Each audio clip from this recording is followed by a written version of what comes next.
Kay gandang umaga everyone! Today is Saturday and we would like to share our simple life but full of happy moments. Sabi nga nila, YOLO, which means you only live once. Yun ang lagi kong sinasabi sa mga anak ko, na hanggat kaya at malakas, dapat mag-ipon ng maraming masasayang alaala. Kung sakaling dumating yung araw na may kanya-kanya na silang buhay, mamimiss nila yung masayang alaala na maging dahilan para balikan nila ang isa't isa. At kung dumating man yung araw na lilipas na kami, nananatili pa rin yung pagmamahalan nila sa isa't isa.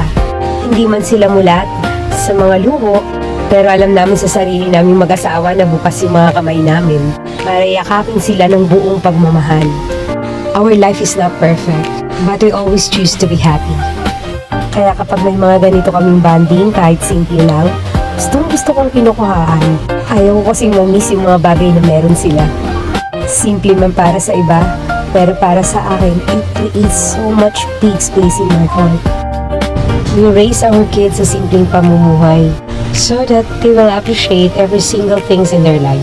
Gusto namin imulat sa kanila na pahalagahan nila lahat ng bagay na meron sila, upang lumaki silang may masayang puso.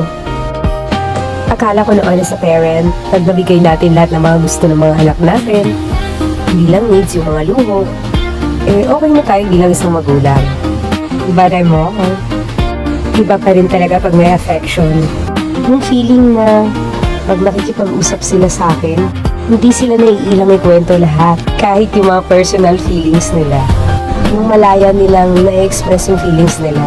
Kasi alam nila na meron silang nanay at tatay na handang makinig at unawain sila. Kaya to all parents out there, alam kong hindi madali yung pinagdadaanan nyo.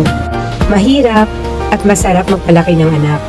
May mga stages at process na pinagdadaanan. Pero alam ko, isa lang naman ang goal natin, ang mapabuti sila. Iba-iba man ang way ng parenting natin sa kanila, iisa lang ang nais natin para sa kanila. Ang lumaki silang mabuting tao at higit sa lahat, malapit sa Diyos. Thank you for watching and listening everyone. God bless. Sama-sama tayo at walang magtitigalan.